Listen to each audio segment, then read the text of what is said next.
Stop. Boss, ఇదే మన అందమైన కింగ్డమ్, అంటే మన సామ్రాజ్యం. మనది కాదు, నీది. అదేలే బాసు. బాగుందే పర్ణశాల. శ్రీరాముడి కోసం ఎదురు చూసే సీతమ్మ వారి పర్ణశాలలో ఉంది కదూ. ఆ సీతమ్మ ఎవరో తెలుసా? నేనే. మరి ఆ శ్రీరాముడు ఎవరో తెలుసా? చెప్పక్కర్లేదులే.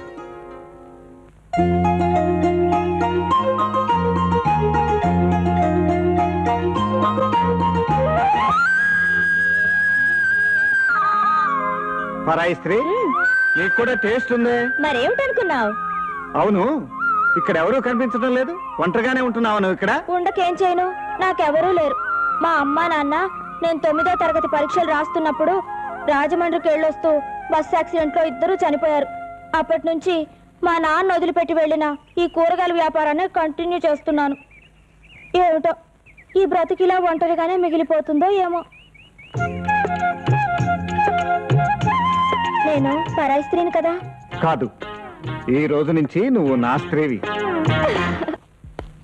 అమ్మా రాణి. ఏంటన్నయ్య? నీకేం తెచ్చానో చెప్పుకో చూద్దాం. ఏం తెచ్చావు?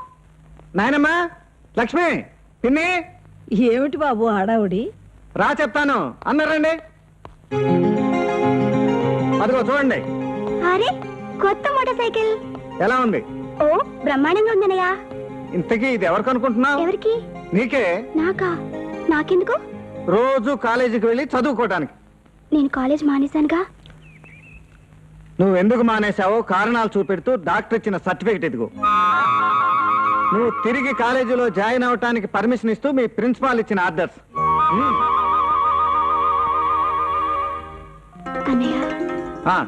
సరదాగా ఒకసారి మోటార్ సైకిల్ తోలు చూద్దాం.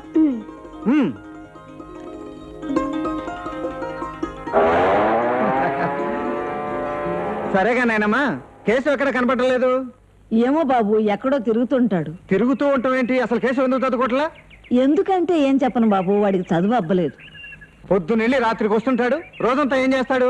ఏదో ఒకటి చేస్తాడు గాని నువ్వు లోపల రా, భోంచొద్దు గాని. అదేం కుదరదు. కేసు గురించి ఎప్పుడు అడిగినా ఏదో ఒకటి దాటేస్తున్నావు. ఇవాళ చెప్పి తీరాల్సిందే. అది నేను స్పీకుతాను బాసు. ఏయ్ పోగిరిదానా, ఏంటో నువ్వు చెప్పేది? లోపల పద. ఎందుకు మా అమ్మ ట్రూత్ దాస్తావు బాసు? ఈ కేసు ఒకటి చాలా బ్యాడ్ బాయ్. ఇంట్లో 5ో 10ో దొరికితే పట్టుకుపోయి డైమండ్ ఆసు, డంకా పలాసు, కార్డ్స్ ప్లే. అంటే ప్యాకెట్ ఆడతాడా? ఏమిటి నాయనమ్మా? అవును బాబు, నీ దగ్గర దాచటం ఎందుకు? వాడికి చదువు అయితే అబ్బలేదు కానీ పేకాట చాలా బాగానే అబ్బింది.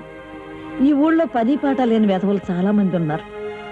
వాళ్ళతో పాటు వీడు తగలడుతున్నాడు. వాళ్ళు ఎక్కడ ప్యాకెట్ ఆడుతుంటారో తెలుసా? అది నేను చెప్తాను బాసు. ఒరేయ్, ఈ ఆట ఖచ్చితంగా నేనే గెలుస్తాను రా. రాయ్, మరి మమ్మల్ని సన్నాసుల కింద జమ కట్టేకరా. ఖచ్చితంగా ఈ ఆట నేనే గెలుస్తాను. ఏడ్చో రే, ముక్కరా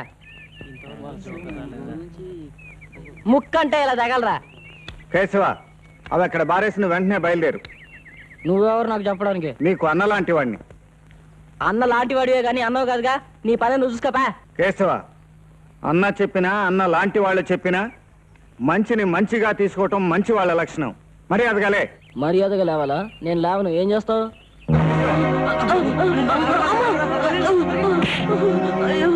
నా ఫ్రెండ్స్ ముందు నన్ను అవమానిస్తావా? ఆఫ్టర్ ఆల్ నువ్వు ఎవరివి? ఒక ట్రాక్టర్ డ్రైవర్వి. నేను నిన్ను కొట్టింది నన్ను అగౌరవపరిచినందుకు కాదు, పెద్దవాళ్ళను గౌరవించడం నేర్చుకోనందుకు. నోరు మూసుకుని ఇంటికి పద. ఎవరో ముక్కు మొహం తెలియని అతన్ని దూర బంధువుని ఇంట్లో చేర్చుకున్నారు. అది అతను అలసుగా తీసుకుని నేను ప్యాకాడుతుండగా నా ఫ్రెండ్స్ 4 ముందు నన్ను కొట్టి అవమానించాడు. అక్క నువ్వే చెప్పక్క, ఇది నాకు అవమానం కదా? అసలు అతను ఎవరు నన్ను కొట్టడానికి? నన్నే కొడతావా? అవునులే, ఆయన గారిని అంటే నీకు పరుచుకొస్తుంది, ఎందుకంటే నీకు ఘనంగా పెళ్లి చేశాడుగా. నువ్వు చెప్పేచ్చినక్క, నన్ను 10 మందిలో కొట్టడానికి ఆ ట్రాక్టర్ డ్రైవర్కి ఏం హక్కుంది? రోజుకో ఊరు తిరిగి దుక్కి దున్ని చేసుకుని బతికి ఆ ట్రాక్టర్ డ్రైవర్ ప్యాకాట్ ఆడుతుండగా నన్ను కొడతాడా? నువ్వు చెప్పే, అతను తప్ప కాదా? నువ్వు కూడా నన్నే కొడతావా? అవునులే, నీకు మోటార్ సైకిల్ కొనిచ్చి కాలేజీలో చేర్పించాడుగా, నీకు గౌరవంగానే ఉంటుంది. నాయనమ్మ, అసలు జరిగింది ఏంటంటే... నేనంతా విన్నాను రా, ఒక్క నిమిషం. అవును, నేను చెప్తుంటే నువ్వేదో వెతుకుతున్నావేంటి? ఏం లేదురా, పాత చెప్పు కోసం వెతుకుతున్నా. దొరికింది. యారా, నీ బాబు అంటే నా కొడుకు దిక్కు వాళ్ళని చావు తెచ్చి ఈ కుటుంబాన్ని నట్టేట్లో ముంచిపోతే ఎక్కడి నుంచో దేవుళ్ళ వచ్చి మనల్ని ఆదుకున్నాడే. అంత మంచివాణ్ణి చెప్తావా? కుదిరిన పెళ్లి చెడిపోయి కన్నెచెర విడకుండానే జీవితాంతం ఈ పుట్టింటి చెరసాలలో ఉండిపోవలసిన నీ అక్క పెళ్లి చేయటం కోసం రంగారావు అనే పరమ దుర్మార్గుణ్ణి ఎదిరించి బెదిరించి సవాల్ చేసి ఈ ఇంటి ఆడపడుచు నిప్పు లాంటిదని నిరూపించిన దేవుడు నిన్ను పేకాడద్దంటే కోపం వచ్చిందా? పొట్ట కూటికి గతి లేక మనం మలమల మాడిపోయే స్థితిలో అతను మన ఇంటికొచ్చి ఏ స్వార్థాన్ని ఆశించకుండా ఈ కుటుంబానికి ఇంత సహాయం చేస్తున్న ఆ మహానుభావుణ్ణి తక్కువ చేసి మాట్లాడతావరా బేతవా? నీ బాబు పోయినప్పటి నుంచి ఏ రోజైనా ఈ కుటుంబాన్ని గురించి పట్టించుకున్నావురా? నీ ముద్ద నువ్వు తినేసేసి పేకాడికి పరిగెత్తావే తప్ప ఇంట్లో వాళ్ళు తిన్నారా ఉన్నారా అని ఎప్పుడైనా ఆలోచించావురా? యారా నువ్వా ఆ బాబుకు పేరు పెట్టేది? చావట బేతవా, నువ్వా? మనిషిలా పుట్టినందుకు మనిషిలా బ్రతకాలి. నీలాంటి వాడి వల్ల ఈ దేశానికి నష్టమే తప్ప లాభం లేదు. పోరా, పో, ఇంట్లోంచి పో. పోతాను. ఊరవుతున్న మర్రి చెట్టు ఊరేసుకు వస్తాను. తమ్ముడు, నీ ఫ్రెండ్స్ నలుగురిలో నిన్ను కొట్టటమే నువ్వు అవమానం అనుకుంటే, అదే నిజంగా నీ బాధ అయితే నేను వీధి మధ్యలో నిలబడతాను. ఊరంతా చూస్తుండగా నన్ను నీ ఇష్టం వచ్చిన దెబ్బలు కొట్టు. అప్పుడైనా నీ కోపం తీరితే అదే నాకు సంతోషం.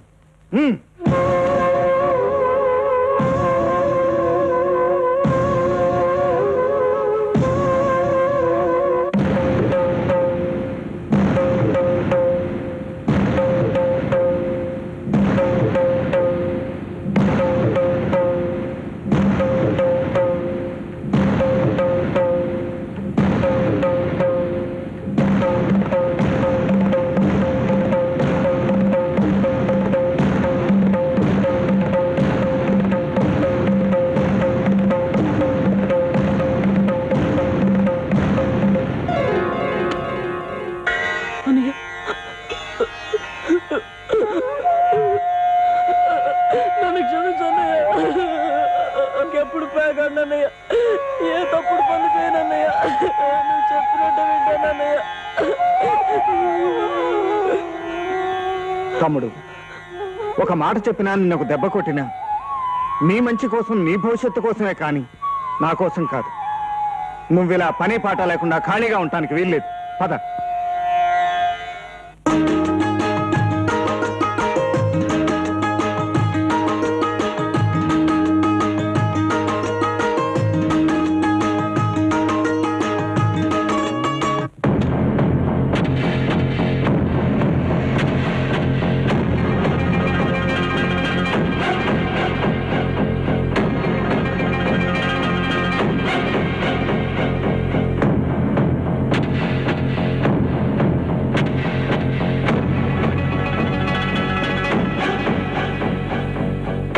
ఇకపోతే ఆ ఫలంగా డ్రైవర్ బాబుని, ఆ ధర్మారావు కుటుంబాన్ని ఎలా సాధించాలన్నదే మీకు మిగిలి ఉన్న సమస్య. అది మీరు ఎలాగైనా సరే సాధించగలరు అని ఇప్పటి వరకు నా నమ్మకం. కానీ సాధించలేరు. డ్రైవర్ బాబేనండి, చూసారా ఆ ఫలంగా ఊరు జనాభనం పెంటేసుకుని ఎలా వస్తున్నాడో? ఇక మీ పని ఆ ఫలంగా గోవిందో గోవిందా. రండి రండి. ఏంటి ఊరంతా గట్టుదేను ప్రాణంలో వచ్చారు? గట్టు తెగినట్టు కాదు పెద్ద పులి, సహకార బ్యాంకు గుట్టు తెలుసుకుని మేమంతా వచ్చాం.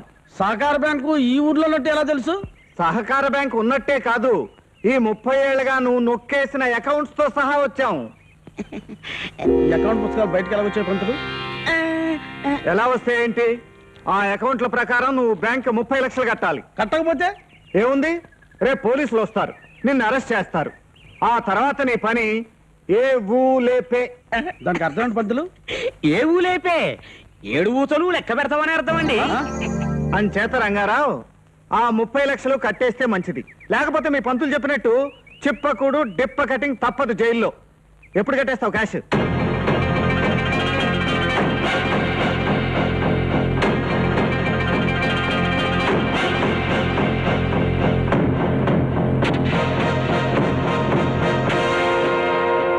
సరే, మీ పెద్దలందరూ కలిసి రేపు సాయంత్రం రచ్చబండి రండి.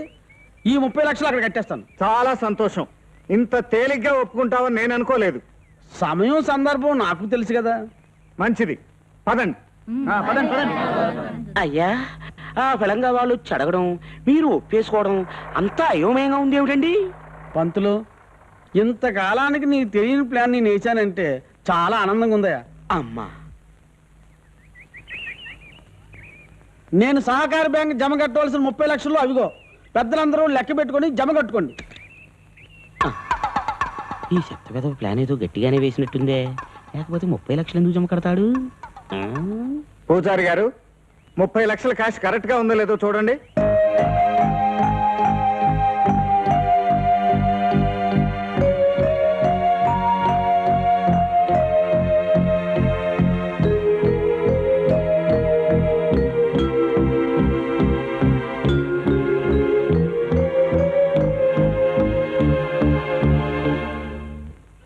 సరిపోయినాయి బాబు. ఇవాళ బ్యాంక్ టైం అయిపోయింది. రాత్రికి క్యాష్ మీ దగ్గరే ఉంచితే రేపు పొద్దునే తీసుకెళ్లి బ్యాంకులో కడదాం. అమ్మమ్మ, అదేం కుదరదు. శుక్రవారం నాకు సెంటిమెంట్. రేపు శుక్రవారం ఎవరికి రూపాయి కూడా ఇవ్వను. ఆ క్యాష్ మీలోనే ఎవరి దగ్గర పెట్టుకోండి. పంతులు, ఆ. ఈ రాత్రికి క్యాష్ ఎవరి దగ్గర ఉంచుదాం? బాబు, ఈ ఊరిని ఆ రంగారావుని ఒక దారికి తెచ్చింది నువ్వే. ఈ 30 లక్షలు రక్షించాల్సింది నువ్వే. అవును బాస్, వీళ్ళంతా టెల్తా ఉంటే ఈ cash total safe, no danger. కమ్ము.